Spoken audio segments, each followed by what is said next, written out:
সুনামগঞ্জে বেশিরভাগ অগভীর নলকূপে পানি উঠছে না, এমনকি সরকারিভাবে স্থাপন করা বেশিরভাগ নলকূপ অকেজো হয়ে পড়েছে। স্থানীয়রা বলছেন ভূগর্ভস্থ পানির স্তর নিচে নেমে গেছে, তাই সুপেয় পানির সংকটে পড়েছেন জেলার কয়েক লাখ মানুষ।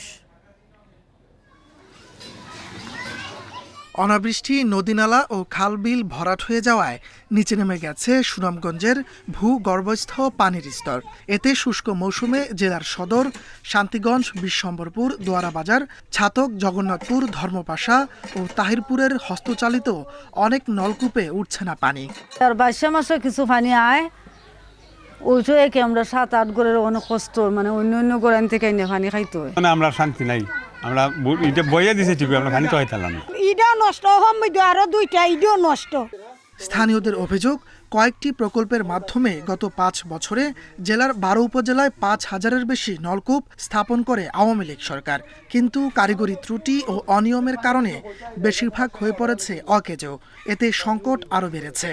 পানি তুলে দিয়ে গেছে বেড়াতে, পরের দিনে পানি নাই, আমরা পানি খাইতাম পারছি না। তারা স্বার্থের লেগে এটা করছে, আর আমরা এই দুর্ভোগে ফেলেছি। যতগুলো টিউবওয়েল আইছে, একটা টিউবওয়েলও পানি নাই।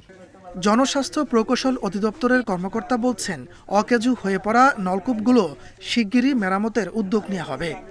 আমরা এইগুলাকে আমরা চেষ্টা করব একটা প্রকল্পের মাধ্যমে। এটা খুবই সংখ্যাটা খুবই সামান্য, 300টা টিউবওয়েল আমরা এখানে বিভিন্ন উপজেলাতে আমরা এটা আপনার পুনর্বাসন করার চেষ্টা করব। আসলে আমাদের কোনো মেইনটেনেন্স বাজেট নাই, ওই জন্য আসলে আমরা পারি না। বর্তমানে সরকারিভাবে হস্তচালিত নলকূপ রয়েছে 23,565টি, ব্যক্তি উদ্যোগে রয়েছে 1 লাখ।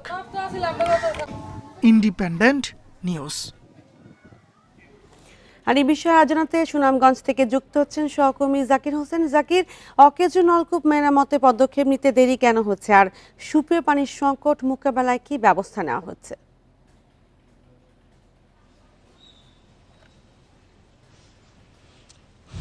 দেখুন, আপনাকে আমি একটু প্রথমেই বলি, সুনামগঞ্জের শান্তিগঞ্জ এবং জগন্নাথপুর এই দুইটি উপজেলা গত 2 বছরে প্রায় 4,000-এর অধিক হস্তচালিত টিউবওয়েল স্থাপন করা হয়েছিল।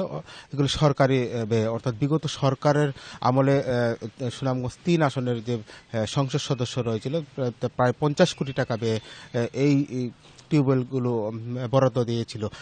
যেদিন থেকে বরাদ্দ দিয়েছিল সেদিন, অর্থাৎ মানে যেদিন টিউবওয়েল বসানো হয়েছিল এর 2-1 দিন পানি, সুপেয় পানি পেল, এরপর থেকে আজ পর্যন্ত এখন পর্যন্ত টিউবওয়েলগুলোতে পানি আসছে না। বিশেষ করে আমি যদি বলি, শান্তিগঞ্জ উপজেলার শিমুলবাগ ইউনিয়নের এখানে প্রায় 97টি টিউবওয়েল রয়েছে একটি গ্রামে। 97টি টিউবওয়েলের মধ্যে আমরা দেখেছি শুধুমাত্র 2টি টিউবওয়েল পানি দিচ্ছে, বাকি 95টি টিউবওয়েল কিন্তু একেবারেই অকেজো রয়েছে। মানুষ কিন্তু অনেকটাই ক্ষোভ রয়েছে। আর এরকম কিন্তু শিমুলবাগ গ্রামের মতো জেলার আরো অনেক গ্রাম রয়েছে, যেসব গ্রামে লুপাট করার একটা করেছিল, এমনটাই এইসব গ্রামের যারা সুপেয় পানি অর্থাৎ যারাই সরকারিভাবে টিউবওয়েল নেয় তারা কিন্তু স্বভাবতই হতদরিদ্র পরিবার হয়। তারা কিন্তু অভিযোগ করছেন যে নামে মাত্র তাদেরকে টিউবওয়েল বসানো, যে পরিমাণ পাইপ দেওয়ার কথা ছিল, অর্থাৎ ভূগর্ভস্থ থেকে যে পানি উঠার জন্য যে পরিমাণ পাইপ দেওয়ার কথা ছিল সেই পরিমাণ পাইপ দেওয়া হয়নি, যার ফলে এই পানিটা তারা এখন সুবিধা পাচ্ছে না। আর আমরা কথা বলেছিলাম জনস্বাস্থ্য প্রকৌশল অধিদপ্তরের সাথে।